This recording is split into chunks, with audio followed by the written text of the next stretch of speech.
cette planète est la création de Dieu, qui est bon et qui a créé pour vous une abondance de bonnes choses.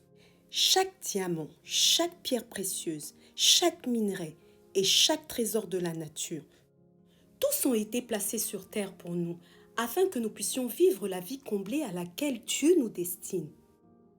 Des flamboyants parterres de tulipes, aux luxuriantes masses d'orchidées des jungles tropicales. Dieu apparaît notre environnement de splendeur et de beauté, de la saisissante grandeur des sommets aux ressources fabuleuses des vallées fertiles. L'Éternel Dieu a vraiment placé l'homme et la femme dans un monde d'abondance. Adam et Ève ont été créés et placés dans le jardin d'Éden, un paradis d'abondance. Faits à l'image de Dieu, ils étaient destinés à vivre, rêver et travailler avec Dieu pour accomplir sur terre son plan divin.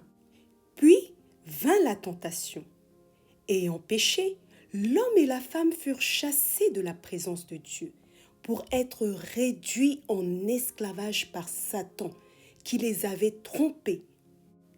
Ils abandonnèrent leur droit à la vie comblée. Dans son amour, Dieu n'a jamais renoncé à son rêve d'avoir près de lui l'homme et la femme qu'il avait créés à sa propre image. Étant juste, Dieu ne pouvait pas avoir de communion avec le péché. Selon la parole de Dieu, l'âme qui pêche, c'est celle qui mourra. Ézéchiel 18, versets 4 et 20. Nous avions tous péché et nous devions donc par conséquent périr. Romains 5, verset 12.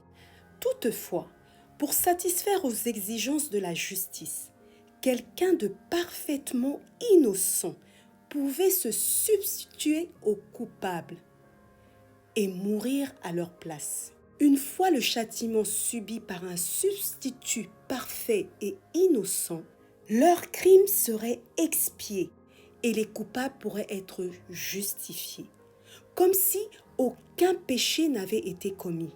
Romains 5, verset 1. Jésus-Christ, Fils de Dieu, était parfait. Il n'avait jamais péché. Il est venu sur cette terre. Il a pris sur lui les péchés du monde entier et a souffert notre châtiment dans sa totalité. Jean 1, verset 9. Dieu a tant aimé le monde qu'il a donné son Fils unique afin que quiconque croit en lui ne périsse pas, mais qu'il ait la vie éternelle. Jean 3, verset 16. Vous pouvez recevoir une complète justification devant Dieu. Il vous suffit simplement de croire de tout votre cœur que Jésus-Christ est mort à votre place et de répondre à un tel amour en témoignant volontairement à d'autres ce que vous croyez. Dès que vous comprenez la bonne nouvelle de ce que Jésus a fait pour vous, lorsque vous croyez de tout votre cœur et que vous confessez devant les autres, un miracle incroyable se produit dans votre cœur. Dieu a pris le Christ sans péché et il a versé vos péchés en lui. Puis en échange, il a versé en vous la bonté et l'amour de Dieu. 2 Corinthiens 5, verset 21. Jésus-Christ est devenu le chemin qui vous ramène à Dieu. Par son sacrifice, il a ôté à jamais la condamnation de vos péchés et la barrière qui vous séparait de Dieu. Donc, il vous accueille joyeusement en sa présence, où vous pouvez de nouveau partager la vie comblée. Les êtres humains ont été créés à l'image de Dieu. Ils sont de son espèce. Sans lui, ils ne sont jamais vraiment satisfaits. Solitude et tristesse, souffrance et maladie, misère et échec, haine et meurtre prouvent que l'humanité a perdu son chemin. Instinctivement, les gens cherchent Dieu. Ils désirent une vie qui ait un sens. Leur vie a un but divin. Notre vie a un but divin.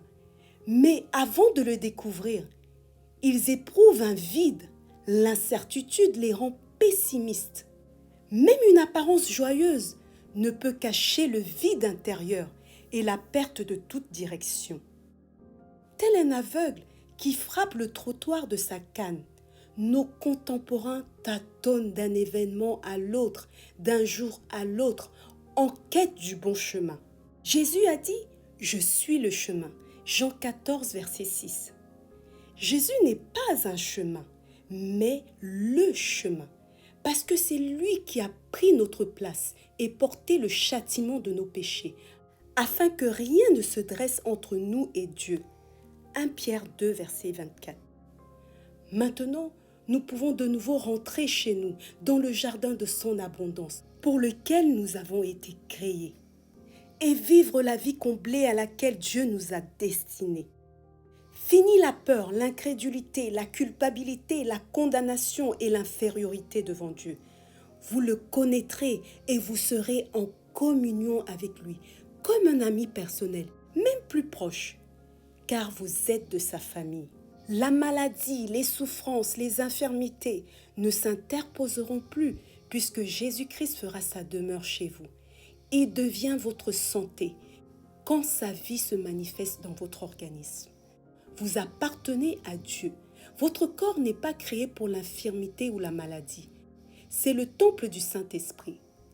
Pauvreté, privation, pénurie et précarité ne seront plus votre lot. Dieu a créé les richesses de cette terre et les a placées pour la prospérité de ses enfants. L'abondance qu'il a créée tout autour de vous prouve qu'il vous a destiné à une vie comblée. Il promet de pourvoir à tous vos besoins selon sa richesse en Jésus-Christ. Philippiens 4, verset 19. Si vous voulez donc une vie heureuse et comblée, abandonnez-vous paisiblement à Christ, votre Seigneur, et faites cette prière avec moi. Merci Seigneur pour la parole que tu m'as adressée aujourd'hui. Je crois que dans ton grand amour et ta miséricorde, tu es mort pour moi en tant que substitut pour que je puisse vivre une vie comblée et d'abondance. Je renonce à toute peur, maladie, tristesse, souffrance, pauvreté, incertitude, culpabilité, condamnation au nom de Jésus. Et si vous voulez vous réconcilier avec Dieu et que vous voulez accepter Jésus-Christ comme votre Seigneur et comme le chemin dans votre vie pour qu'il puisse vous guider, faites cette prière. Seigneur Jésus, merci d'être mort pour mes péchés. Je sais que je suis un pécheur. J'ai besoin de ton aide. Jésus, viens dans ma vie. Sois le Seigneur de ma vie. Lave tous mes péchés et fais de moi une nouvelle créature. En ton nom Jésus, j'ai ainsi prié. Amen. Quel est notre devoir aujourd'hui? Entretenez la présence de Dieu dans la prière quotidienne et la lecture de sa parole. Faites de Dieu votre première priorité dans la vie. C'est l'anniversaire de quelqu'un aujourd'hui. Joyeux anniversaire à tous ceux qui sont nés en ce jour. Que le Seigneur vous comble en cette nouvelle année et qu'il remplisse votre vie d'abondance dans sa présence.